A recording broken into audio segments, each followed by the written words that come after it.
Ao vivo. Feliz noite a todas e todos.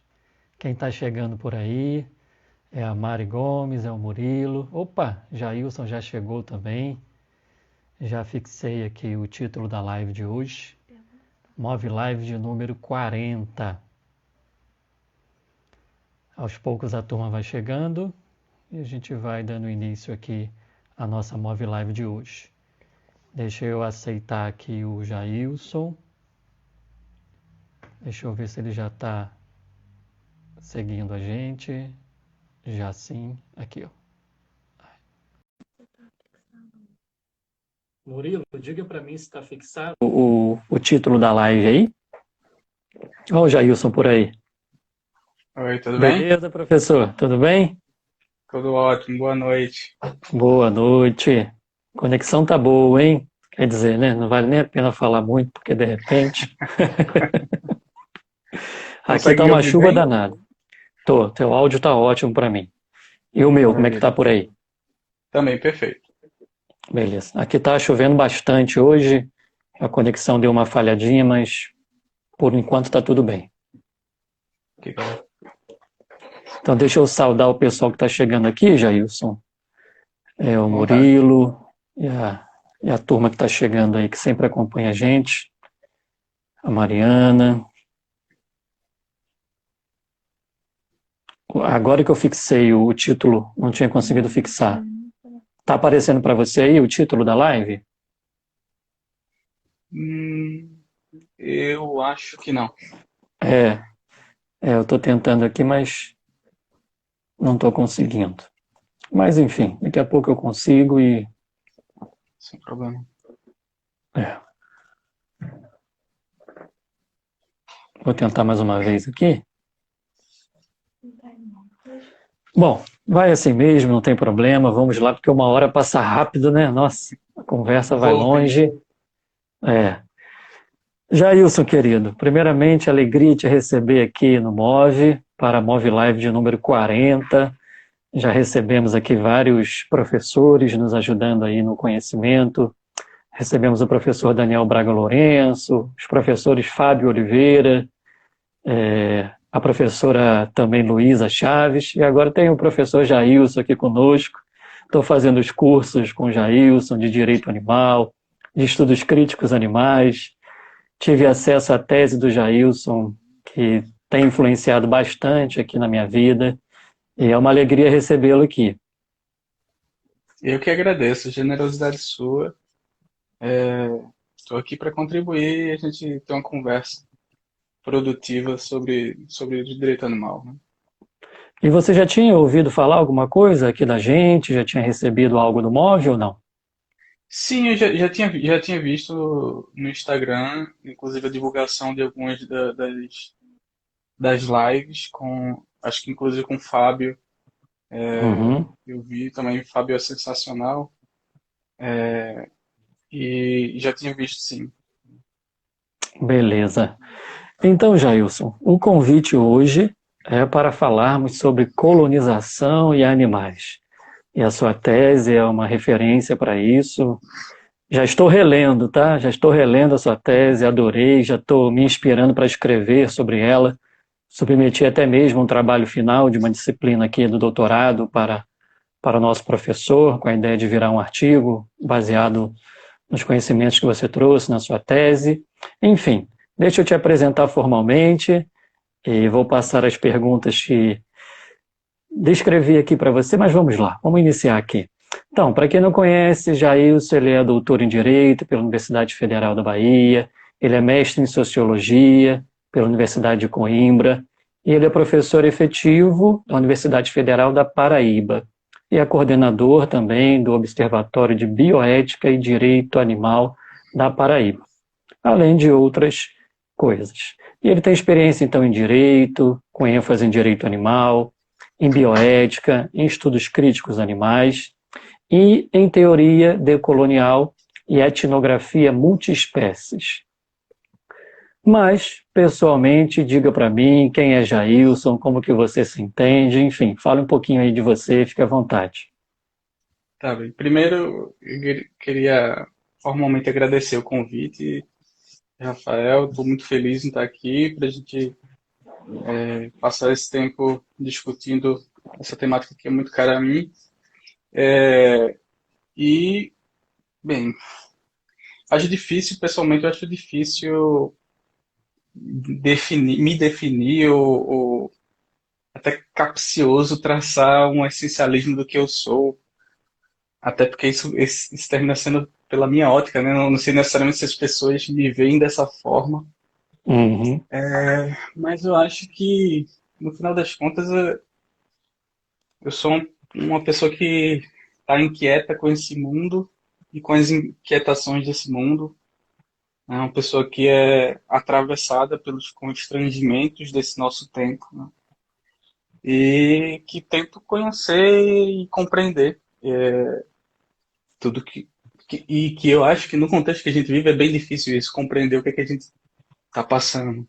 Uhum. Enfim, eu acho que talvez se fosse para definir uma estaca assim para definir o que que eu sou ou estou, atualmente eu acho que eu sou uma pessoa inquieta com as inquietações da vida. Maravilha, tá ótimo. Também sou uma pessoa bem quieta, bem incomodada, em busca aí de respostas, né? Enfim, então vamos lá. Eu preparei aqui 5 perguntinhas para te fazer, para que a gente possa dar uma destrinchada aí nesse tema da colonização e animais. A primeira delas, meu amigo, é o seguinte. Bom, o convite para essa Move Live, como eu já disse, né, ela decorre dos cursos que eu estou fazendo, assistindo às suas aulas e da sua tese de doutorado, que ela se chama Direito Animal Latino-Americano, uma experiência decolonial. Então, para quem quiser acessar, né, esse é o nome, eu vou colocar aqui no comentário também depois. Então, inicialmente, eu te peço para que você esclareça, né, sobretudo para quem está iniciando, o que é a decolonialidade. Tá, então, resumidamente, decolonialidade é tanto uma teoria como ação. É tanto uma forma de pensar o mundo, mas também, sobretudo, é uma forma de se relacionar nesse mundo. Então, é uma forma de se engajar politicamente e socialmente com as demandas da vida que toma em conta o conceito de colonialidade e tenta superar a colonialidade. Mas o que é, então, agora, colonialidade? Né? Colonialidade, esse termo foi forjado por Aníbal Quijano, um sociólogo peruano. E esse conceito serve para a gente entender que, muito embora, do ponto de vista histórico, econômico, tenha havido uma, digamos assim, uma superação do colonialismo enquanto empreendimento, né? Nós, por exemplo, nós, Brasil, não somos mais colônia, somos um Estado soberano. Muito embora isso tenha ocorrido do ponto de vista econômico, estritamente, formalmente jurídico, é, muito embora isso tenha ocorrido, as relações sociais posteriores e até contemporâneas que a gente vive hoje são decorrentes dessa matriz colonial, dessa tradição colonial. Ou seja, quando o Aníbal Quijano fala de colonialidade, é para dizer que o colonialismo histórico pode até ter acabado. E aqui na América Latina, em certa medida, sim, formalmente sim. Mas Uhum. as relações coloniais se perpetuam estruturalmente. Na verdade, esse sistema mundo colonial, ele estrutura nossas formas de pensar, de ser, de se relacionar com a natureza e também se relacionar com os animais. Então tem aí nessa noção tem duas dimensões, uma de descritiva, de analisar essas relações coloniais, tal como se construíram historicamente e se perpetuam hoje, né? E uma segunda Uhum. dimensão que é uma tentativa de superação, que é a decolonialidade. Superar essa matriz colonial. E nesse sentido, essa segunda dimensão tem um aspecto mais de proposição, né? De superar essas relações de opressão e tentar criar alternativas politicamente engajadas e ações, inclusive ações acadêmicas socialmente engajadas. Eu acho que, assim, de forma bem resumida, Uhum, decolonialidade é isso. E eu costumo dizer que decolonialidade é muito mais do que teoria, pensamento, e muito mais do que ação. É uma forma de estar no mundo, de se relacionar com esse perfeito. mundo. Muito boa explicação, professor. E é incrível como que a colonialidade, ela parece ser algo invisível e ao mesmo tempo muito aparente.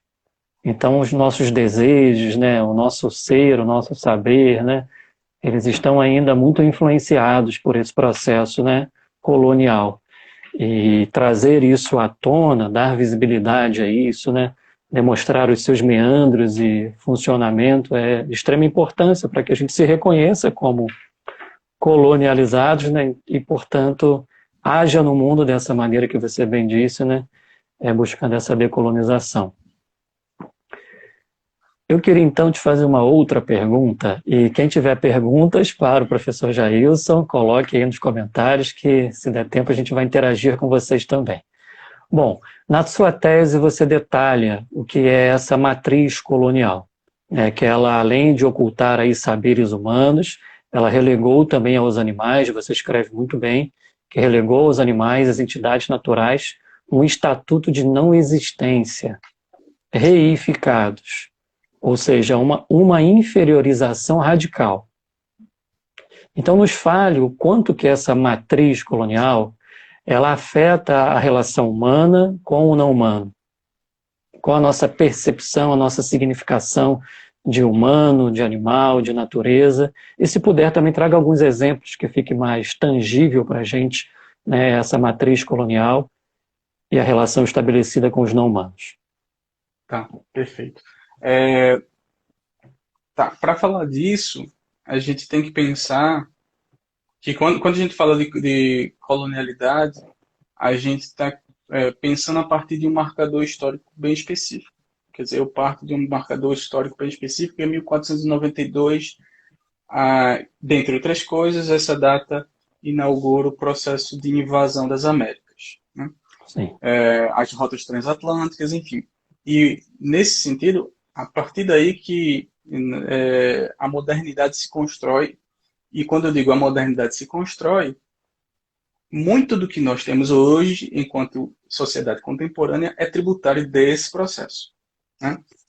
Então, a forma como a gente constrói racionalidade, a ideia de uma universidade ocidentalizada, de um modo específico europeu, eurocentrado de produção de conhecimento, as assimetrias entre conhecimento científico e conhecimento tradicional, são todos moduladores dessa colonialidade, né? A ideia que a gente cria de humanidade e de sujeito também é fruto dessa relação colonial.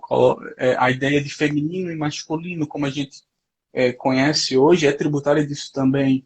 Na verdade, se a gente pensar a ideia de masculino e feminino, de gênero e das relações sexogenéricas, com a invasão das Américas, é subtraída uma série de identidades de gênero Uhum. existentes já aqui nas Américas antes dos europeus invadirem, né? Então, com a tradição judaico-cristã e a invasão das Américas, se impõe aqui uma forma de se relacionar com sexo e gênero tipicamente eurocentrada e tributária dessa relação colonial.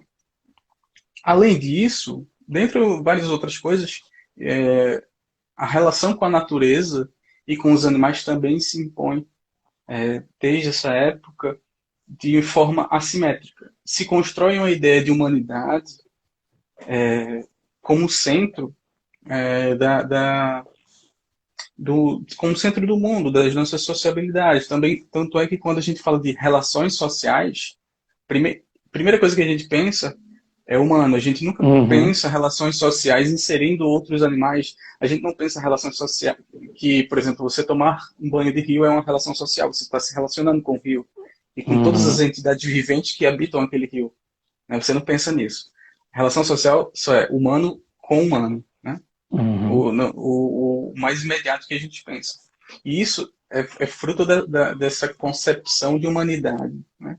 De humano como o único produtor de racionalidade, por exemplo, no mundo. Se subtrai toda a possibilidade de que animais tenham subjetividade, de que animais tenham racionalidade, de que animais sejam unidades perceptivas do mundo, que os animais tenham sensações e relações bioculturais, Sim. inclusive conosco, com a Uhum. humanidade. E também como consequência dessa matriz colonial, a gente também tem uma relação, desde a invasão, de expropriação dos elementos naturais. A gente visualiza a, a natureza como recurso. E tudo que é Sim. recurso é suscetível à exploração, né? Você não trata, por exemplo, eu não trato meu filho como recurso, porque para mim ele não está suscetível à exploração. Né? Porque eu considero que há ali uma entidade significante, com subjetividade, etc, etc, etc. Né? Mas a gente não trata a natureza dessa forma, pelo menos a matriz ocidental de pensamento não trata a natureza dessa forma. Trata a natureza como um bloco homogêneo a ser explorado. E isso deu abertura e ainda dá abertura para tudo que a gente está vendo, inclusive fazendo uma crítica ao governo federal nos últimos 2 anos, e usando a própria metáfora do governo federal, a gente vê o que a gente vê é a boiada sendo passada. Aham.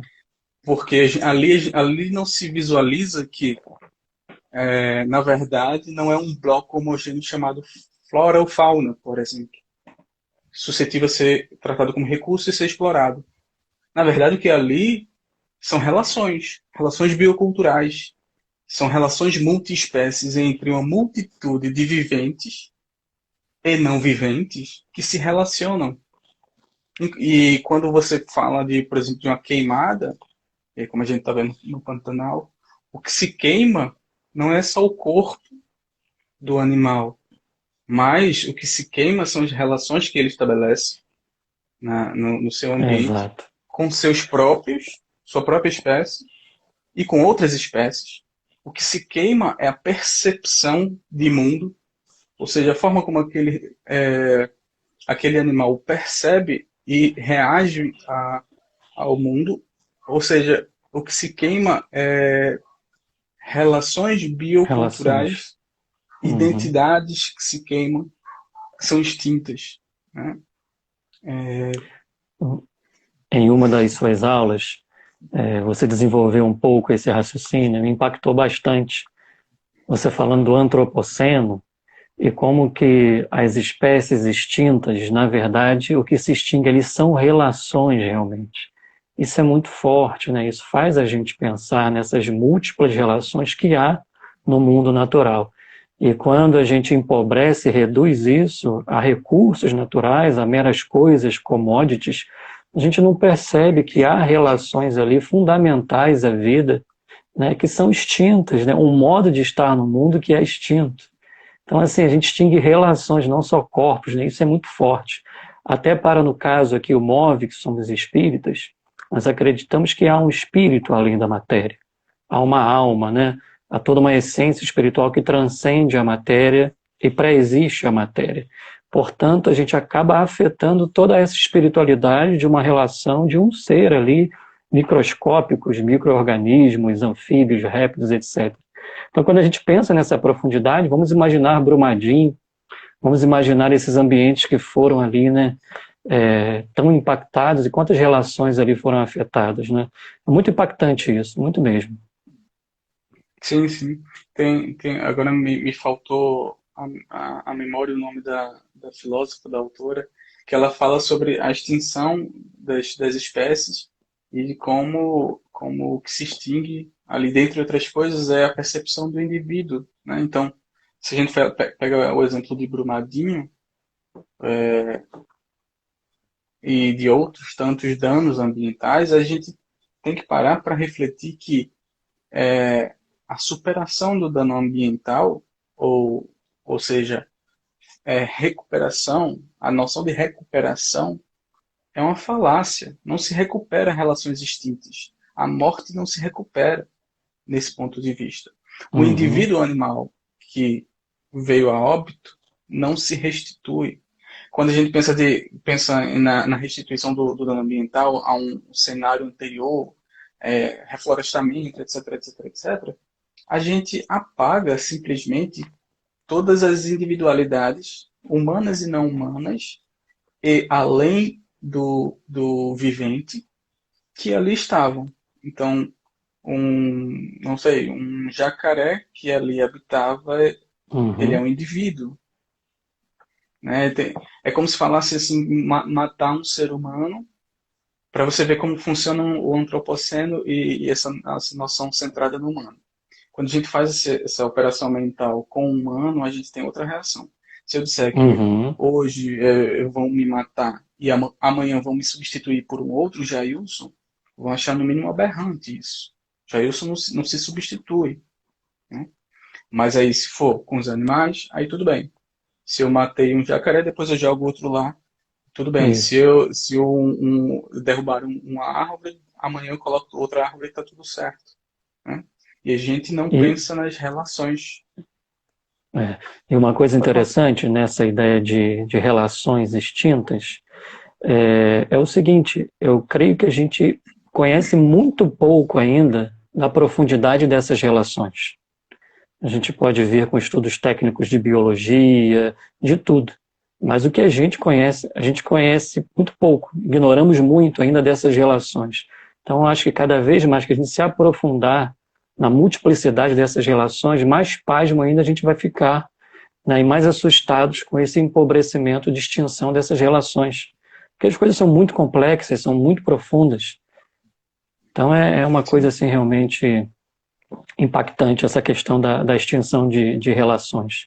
E eu lembro que você falou em uma das suas aulas sobre o antropoceno, que nós estamos extinguindo espécies e relações que sequer conhecemos, catalogamos.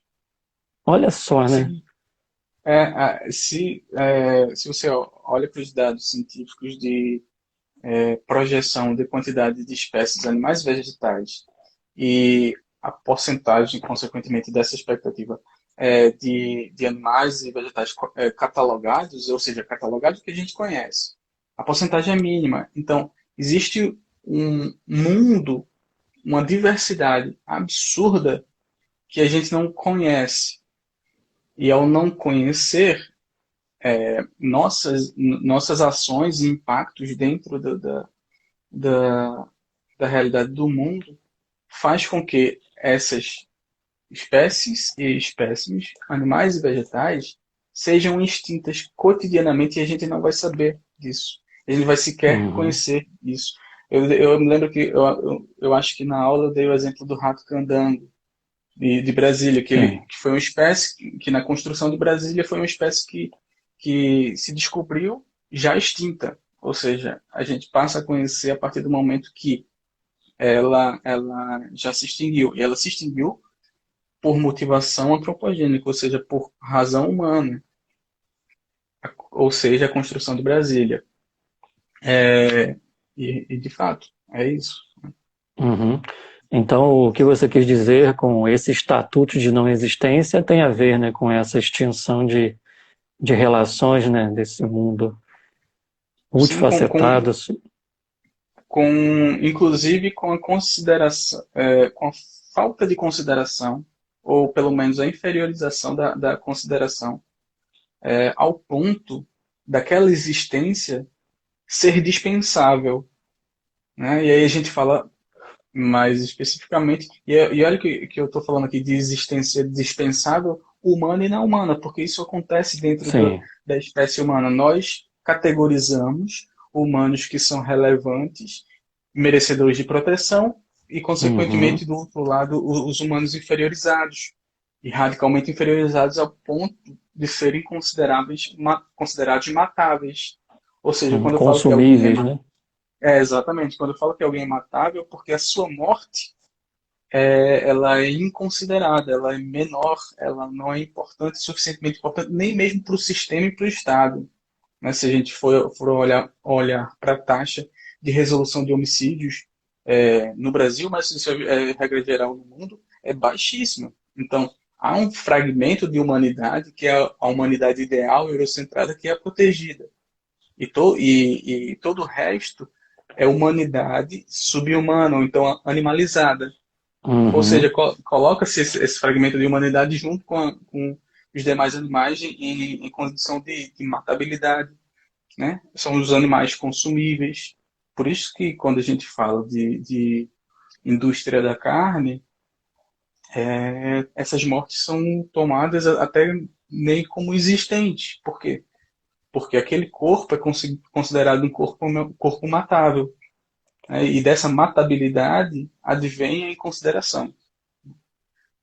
Então, se a gente olhar para os dados da FAO de criação de animais para fins de abate, eu acho que em 2018 estava na ordem de entre 22 e 24 bilhões de existências de vidas, de bovinos, caprinos, galináceos e, e suínos, que são criados só para fins de abate, para fins alimentares. Então, são 3 vezes a população da humanidade, que é extinta, suprimida a vida desses sujeitos anualmente, para produzir alimento cárnico. E isso tudo é passado como não existente. É daí que vem a noção de inferiorizado do ponto de vista radical. É porque Uhum. Entendi. basicamente absolutamente inexistente aquela vida. É. Então, nesse sentido, Jailson, antes de você concluir essa resposta, que eu pedi para você exemplificar também algumas comunidades tradicionais que têm uma maneira antes da colonização, né, que parece que apaga a história, né, das Sim. comunidades antes da colonização, a maneira que eu queria que você trouxesse alguns exemplos dessas formas de estar no mundo que romperam com essa lógica, ou seja, né, nunca abraçaram essa lógica, né, colonizada. Mas nesse entendimento que você trouxe agora para a gente, o especismo não seria mais tão somente uma postura pessoal de preconceito, discriminação e inferiorização com o não humano. Ele já seria algo mais estrutural, né? Exato. Uma post... Eu não gosto muito de trabalhar com a noção de especismo como se fosse uma noção como se fosse um preconceito. Porque essa noção de preconceito é introjetada muito sob uma ótica individualista. Então, o indivíduo tem certas predileções. Então, eu não gosto de animal. Ou então, eu não gosto de negros. Ou então, eu não gosto de mulheres. Então, eu sou sexista, eu sou racista, eu sou especista. Mas para falar dessas 3 matrizes de opressão, elas não são predileções ou não. Elas são estruturais, elas estruturam a forma de ser e estar no mundo. O mundo, o sistema moderno colonial, ele é estruturalmente racializado. Esse projeto de civilização moderna, que esse humanismo que é muito enaltecido até hoje, é construído com base num projeto de racialização. Não existia, tal como a gente compreende hoje, não existia raça antes de 1492. A raça, como a gente compreende e como opera hoje, ela nasce com a modernidade, né? Uhum. Então, você me pediu para dar os exemplos, né, Exemplos, isso é. de comunidades. Eu vou falar de um exemplo historicamente mais consolidado e outro, um exemplo mais não tão usual, né? O primeiro exemplo mais evidente que se coloca são as sociedades ameríndias, é, antes da invasão e posterior à invasão e até os dias atuais.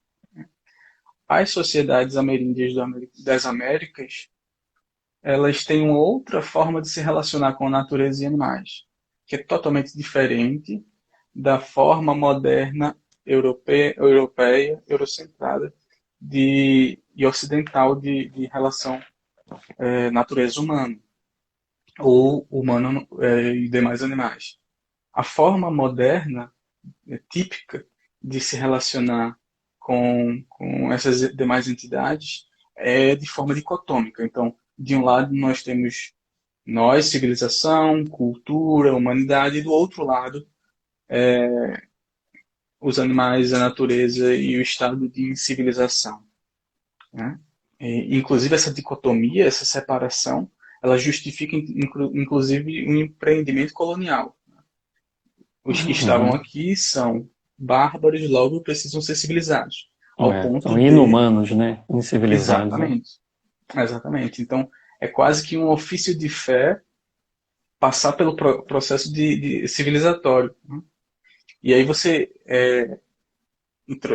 com essa argumentação, você já cria a desculpa da violência, né? Então, se Uhum. eu mato e estupro aqui nas Américas, é em nome de um processo civilizatório, né? Então, É, a tem gente. um comentário. Pode dizer. Desculpe, o, o Jus Bastos ele fez um comentário aqui, ó, verdade. O conceito de Pachamama, inclusive, é um deus feminino, diferente do patriarcado europeu. Sim, sim. Então, nós assumimos, enquanto sociedade ocidentalizante, essa dicotomia, essa separação. Nós nos colocamos numa posição. Essa dicotomia, inclusive, é hierárquica, porque nós, humanos, nos colocamos numa condição de superioridade para legitimar a exploração da natureza de demais animais, certo? Mas, e alguns antropólogos falam isso muito bem, como o Eduardo Viveri de Castro, como o Felipe Descola, o Tim Ingold, que essa dicotomia e essa separação natureza-cultura, ela não é presente em todas as sociedades ao longo do mundo. Existe uma série de outras formas, outras formatações de relação e de visualizar o outro não humano, Uhum. né? E um dos casos mais clássicos dessas diferenças são os povos ameríndios aqui nas Américas, né? Como eles se relacionavam e ainda se relacionam com os demais animais e com a natureza. Eles não se relacionam, não há essa noção dicotômica que separa natureza e cultura. Cultura é natureza e natureza é cultura. Por isso que eu falei no início da live sobre relações bioculturais, porque elas Sim. estão emaranhadas, né? São condições de possibilidade. Então, é, essas sociedades, essas comunidades originárias, elas se relacionam com o animal e com os demais entes naturais como relação multiespécie, né? Sim.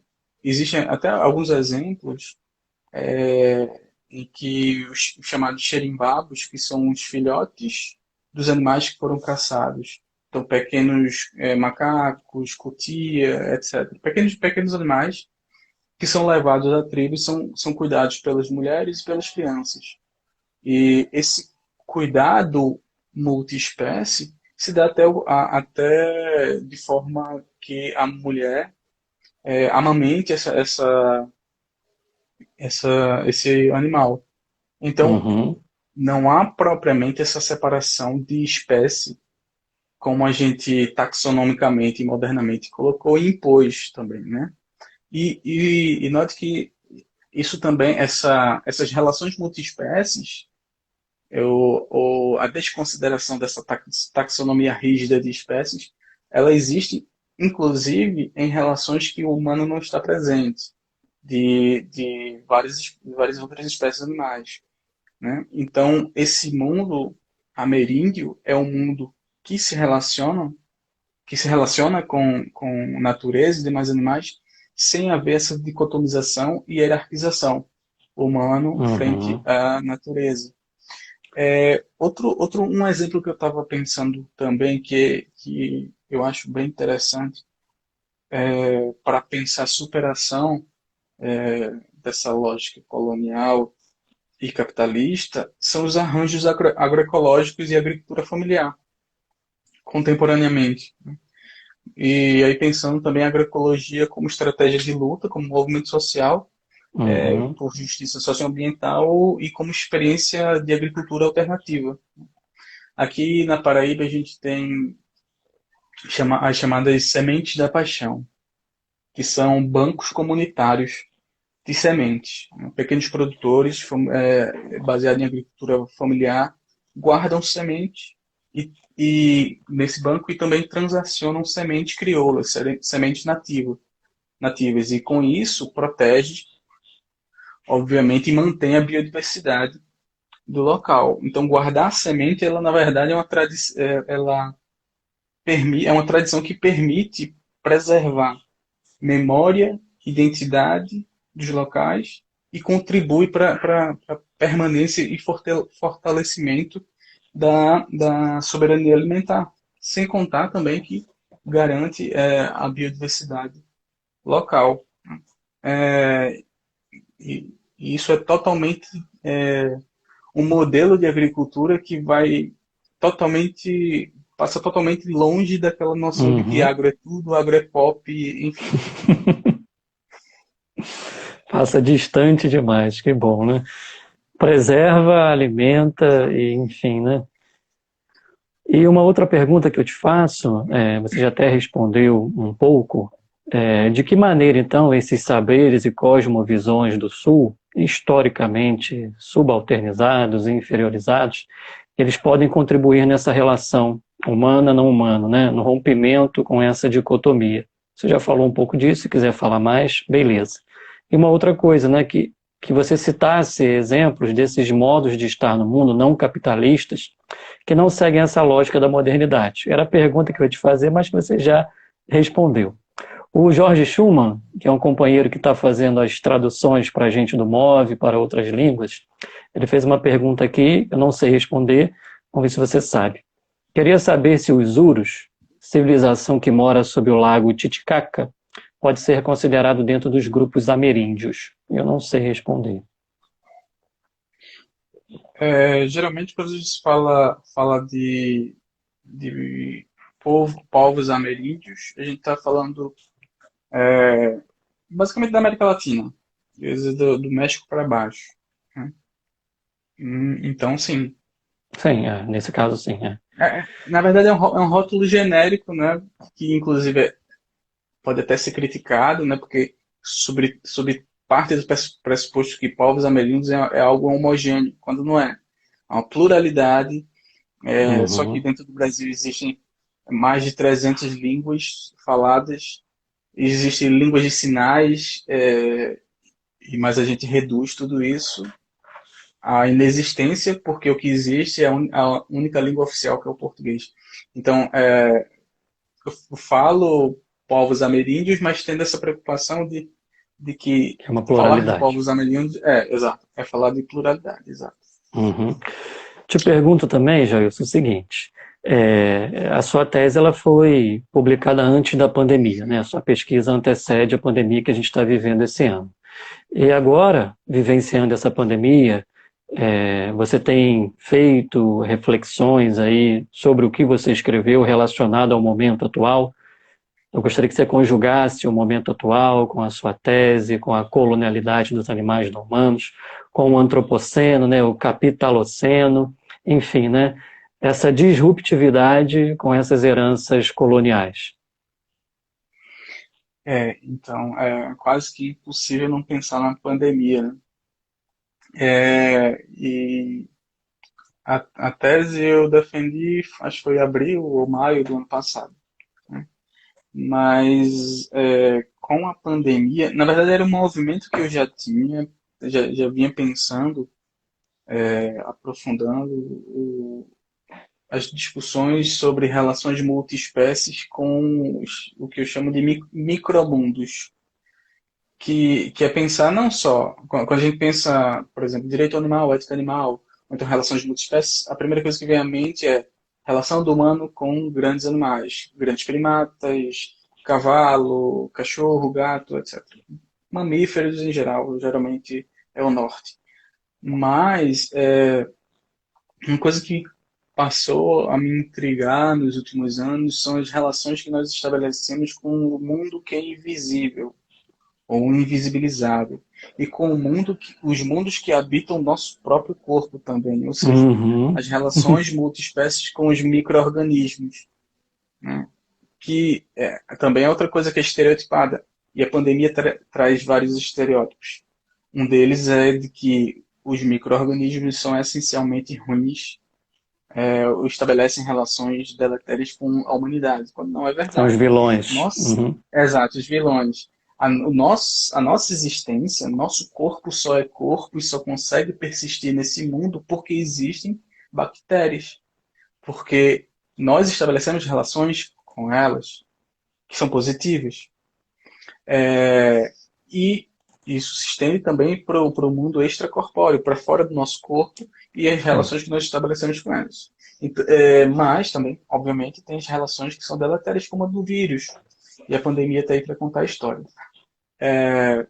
Mas uma coisa interessante que me veio com a pandemia foi pensar que as relações de multiespécies elas são inseridas em um contexto global e globalizante, econômico e político e sob uma ótica dominante de política e economia, qual seja a ordem capitalista. Então, quando a gente fala relações multiespécies, ou pensar relações com a multitude de viventes, a gente não pode desconectar essa análise do mundo que estamos inseridos, que é uma ordem global capitalista, predominantemente capitalista. E isso tem implicações na pandemia, teve implicações na pandemia.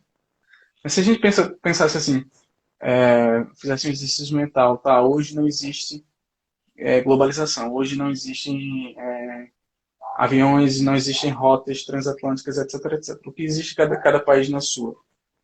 A gente não teria pandemia. É porque a gente Uhum. não estabeleceria conexões e relações entre pessoas, estados, etc, etc. Rotas econômicas.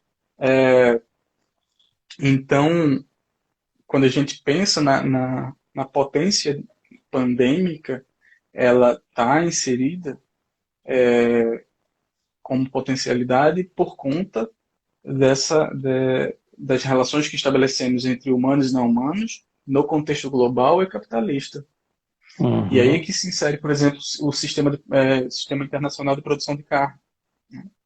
Nós exportamos animais vivos, e aí a gente fala de condição de biossegurança, nós transportamos vidas, e aí, de novo, vidas humanas e não humanas de grande porte, mas também os micromundos.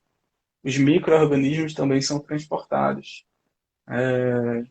nessas rotas. E aí é que se gera o grande potencial pandêmico de, de um vírus, por exemplo. Pode falar. Você me lembrou um texto do primeiro biógrafo de Francisco de Assis, que foi o Tomás de Celano. E tem um texto que ele escreve assim sobre o Francisco. Até pelos vermes tinha afeição, retirava-os do caminho, né, para que não fosse esmagado. É algo assim ingênuo, inocente, sensível, né? Mas tem tudo a ver com Sim, essa preocupação com esses micromundos também que você está dizendo, né? sim, sim. E aí cabe a gente pensar quais são as formas econômicas de se relacionar, quais são os tipos de sociabilidades que a gente, enquanto humanidade, quer construir, né? E será que essas sociabilidades nos tornam mais suscetíveis a pandemias ou a riscos? E não só nós, de forma egóica, mas também os outros animais, porque os outros Sim. animais também sofrem com isso. Então, quais são os tipos de sociabilidade que é, é, tornam esse risco maior e quais tipos de sociabilidade tornam esse risco menor? E aí a gente pode introduzir a reflexão sobre o sistema internacional de produção de carne, né? As grandes zoonoses e as grandes epidemias no mundo, maioria esmagadora, se deu em função das relações que nós estabelecemos com os animais de corte, né? E é E interessante. pode falar. Vai lá. E é interessante quando você fala desses micromundos, porque os animais, até mesmo no direito animal, na ética animal, que se busca defender, os mamíferos como um todo são minoria nesse filo animal. São grande minoria, né? Então, se a gente estende realmente para esses micromundos que estabelecem relações fundamentais à vida, a gente vê que falta ainda muito o que se fazer, o que significar realmente, para que a gente tenha uma vida saudável aqui no planeta. Sim, com certeza. Eu te cortei, você vai continuar ou posso? Não, não, eu ia dizer que reforçar o seu argumento. Realmente, é, a quantidade de animais vertebrados ou invertebrados, de plantas, de fungos que nós sequer conhecemos, ou então os se conhecemos, que sequer estabelecemos uma relação refletida, pensada, né, e criticamente pensada. Né? A gente seleciona quase que também de forma especista meia dúzia de animais para a gente dizer que protege. Uhum.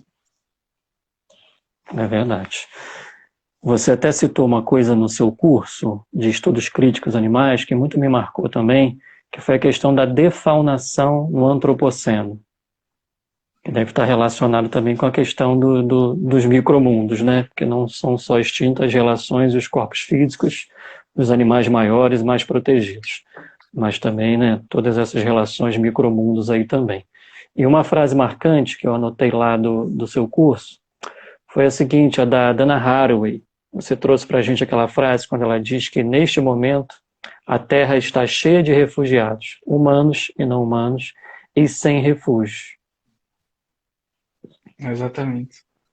Dona Haraway é uma bióloga e filósofa e ela tem insights assim perfeitos, Uhum, irretocáveis. Um outro que ela tem é de que essa sociedade do antropoceno, do colonialoceno, é aquela que se baseia em combustíveis fósseis e é comprometida com a produção de fósseis para que no futuro se torne combustível fóssil.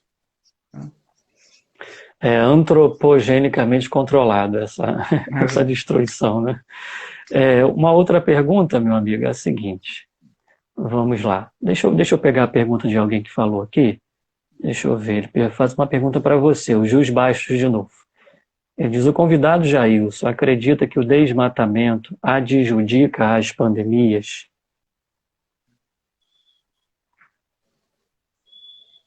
Desculpa, dei uma cortada no final da pergunta. É, se o desmatamento adjudica as pandemias?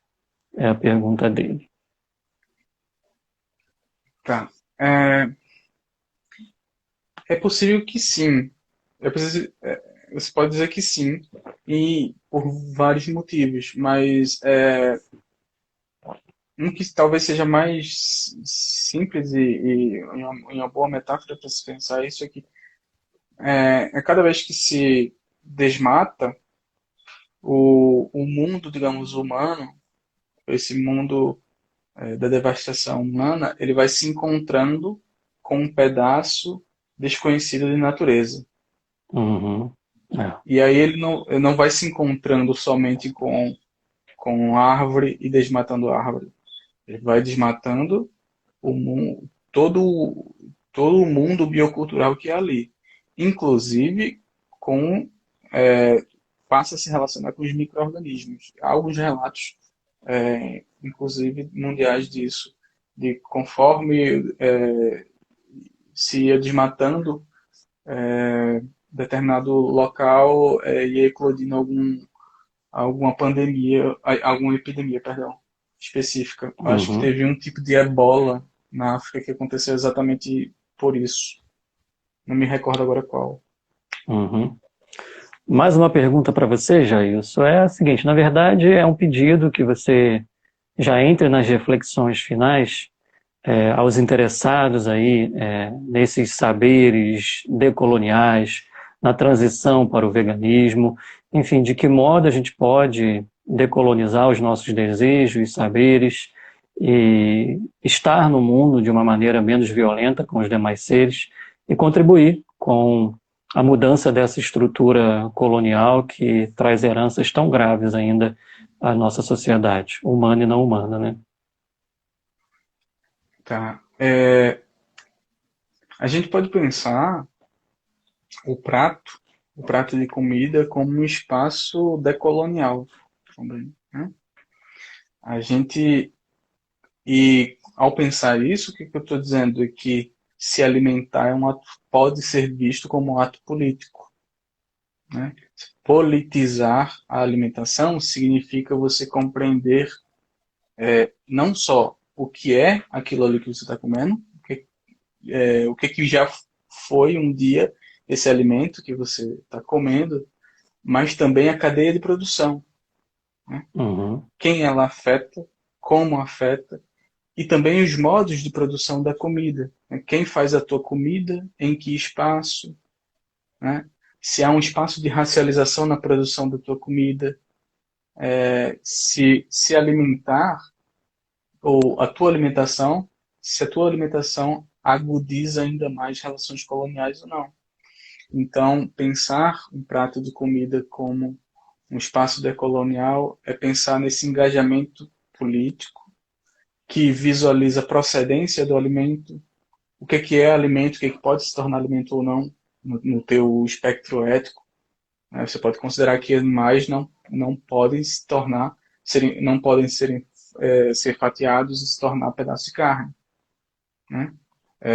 Ou então você pode refletir como os grãos que você come se convertem em grãos, né?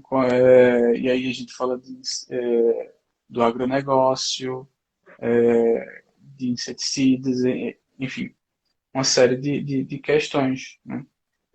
Eu acho que pensar essas coisas estimulam, e talvez é um tipo de estímulo que seja, que na minha visão, e eu vou falar na minha experiência, Uhum. permitiram eu me engajar de forma mais estruturada e consciente, e, consequentemente, mais duradouro, né? E não se tornar só um modismo, pensar, por exemplo, o veganismo como uma moda que pegou, né?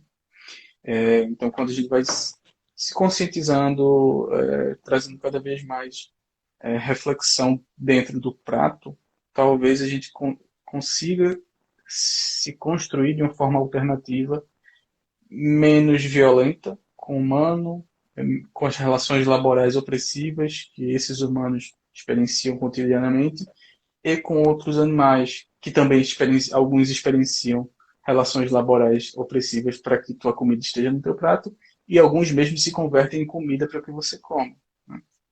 Então acho que sempre gerar mais consciência é um caminho mais estruturado, pelo menos para mim deu certo. É verdade. Tem dado certo. E o momento de pandemia tem nos convidado a essa reflexão, né? Estar em casa para quem pode estar em casa, né, e precisa colocar a mão na massa ali para fazer os alimentos, para buscar alimentos.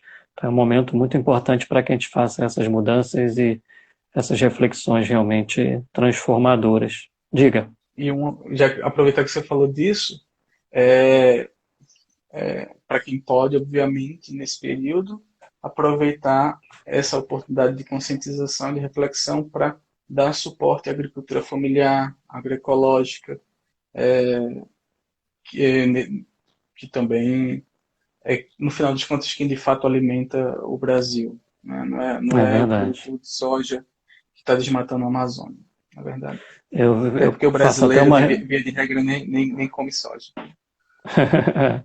eu faço até uma recomendação. A União Vegana de Ativismo tem feito muitas palestras sobre agrofloresta, né, tudo isso. Muitas palestras disponíveis, gratuitas no YouTube, debates bem interessantes explicando. Jailson, você falou aí dessa politizar a cozinha, o prato, etc., e essas relações que envolvem essa cadeia alimentar. E pensando aqui do ponto de vista espiritual, muitos textos, né, da doutrina espírita nos falam até mesmo da gente, no modo de se alimentar, da gente ter um cuidado espiritual, dizendo, né, de respeitar aquilo que vem à nossa mesa, né, de emitir ali boas vibrações, bons pensamentos, ao fazer a comida, que a gente possa interagir com aquele alimento de maneira mais respeitosa, de maneira mais sagrada também, porque há outras relações ali vibratórias envolvidas que afetam também isso tudo. Então, vai além também, né, das questões materiais nesse sentido. E aproveito para te perguntar, você tem algum interesse em espiritualidade, alguma coisa assim, ou para você não faz sentido? Se você quiser É, responder, tá? tá. É, eu acho que eu ainda não sei muito bem me definir, mas eu acho que nos últimos tempos, por estar cada vez mais próximo de cosmovisões ameríndias e cosmovisões fora dessa matriz ocidental do pensamento, me fez ter uma certa reaproximação com alguma, não necessariamente uma aproximação com religião, mas sim Sim. com relações espirituais. Inclusive, uma das possibilidades de se pensar relação de multiespécies não é só com relação do humano com o animal, ou então humano com o vegetal, Uhum. mas também humano com a deidade e humano com a ancestralidade. Que foram Muitos autores. inferiorizadas também, né? Foram Isso apagadas também também. essas espiritualidades desses povos, né? E eu acho que isso é muito rico e permite a gente aprender bastante sobre formas menos violentas de se estar nesse mundo e fazer com que esse mundo se perpetue. É. E espiritualidade realmente não é religião, né? Religião é um sistema de crenças, protocolos, rituais que dão significado a um grupo, a um coletivo. Espiritualidade não necessariamente, né? Independe aí das religiões e já saltaram os muros das religiões, né? Religiões podem ser caminhos à espiritualidade, mas independe a espiritualidade das religiões. A gente está no finalzinho, tem 3 minutos, e tem uma pergunta aqui do Jorge Schumann, que é a seguinte, vamos ver se dá tempo de responder, tá? Você verifique aí. Tá. Ele pergunta, então, se a situação dicotômica elefantes-humanos na África é exemplo de refugiados entre animais e humanos. Será que vai dar tempo? Se É, a... quando ele diz essa noção do elefante junto com o humano, os dois ou separados são refugiados. Tô me sentindo pressionado pelo tempo. eu Mas, também, eu também. mas essa noção que Haraway coloca de refugiado é justamente porque cada vez mais, se a gente pensar, o planeta Terra, 40% dele é área urbanizada. Sim. O ser humano transformou o planeta Terra e vai empurrando os demais animais e entidades para outros locais. Então eles vão cada vez mais sendo refugiados mesmo, que não tem o Uhum. seu local próprio, assim como alguns refugiados humanos. E nesse sentido, sim, elefantes são refugiados na África e demais animais, uma multitude de animais estão nessa E, condição. e nessa extinção de relações que você falou muito bem, eu estava pensando aqui agora, até as memórias do ambiente, elas acabam sendo apagadas e esses animais tendo que reprogramar essas memórias de onde pega o alimento, onde tem um predador, onde é o ninho, Exatamente. né? É impressionante essa Perfeito. extinção das relações. Muito profundo isso. Exatamente. Querido professor Jailson, te agradeço demais a presença, tá? O Eu seu que modo de se agradeço. comunicar é fabuloso, adoro os seus ensinamentos, conhecimentos que você traz, e gratidão. Até uma próxima oportunidade. Eu que agradeço a oportunidade aqui de conversar com vocês, parabenizar pela iniciativa do projeto, que é sensacional. E sempre que precisarem de mim, eu estou à disposição. Um grande abraço a todas e Maravilha. todos. Agradeço também a todos os participantes. E é isso. Sigamos, paz e bem. Até uma próxima. Como é que eu termino aqui?